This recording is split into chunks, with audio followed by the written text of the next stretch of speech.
জ্বালানি সংকট মোকাবেলায় সরকারের একগুচ্ছ কঠোর সিদ্ধান্ত। প্রতিবেদন স্টাফ রিপোর্টার। দেশব্যাপী জ্বালানি সংকট মোকাবেলায় সরকার বেশ কিছু গুরুত্বপূর্ণ ও কঠোর সিদ্ধান্ত গ্রহণ করেছে। বিদ্যুৎ ও জ্বালানির সাশ্রয় নিশ্চিত করতে এসব পদক্ষেপ দ্রুত কার্যকর করার নির্দেশ দেওয়া হয়েছে।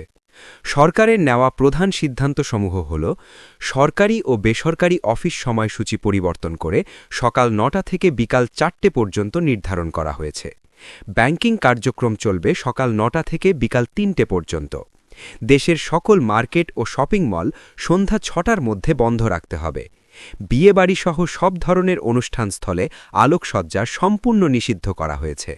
আগামী ৩ মাস সরকারি অর্থায়নে সকল প্রকার সরকারি সফর বন্ধ থাকবে। একই সময়ের জন্য সরকার নতুন কোনো যানবাহন ও কম্পিউটার ক্রয় থেকে বিরত থাকবে। জ্বালানি সংকট মোকাবেলায় কাজাখস্তান থেকে তেল আমদানির সিদ্ধান্ত নেওয়া হয়েছে। শিক্ষা প্রতিষ্ঠানের সময়সূচি ও কার্যক্রম নিয়ে চূড়ান্ত সিদ্ধান্ত আগামী রবিবার জানানো হবে।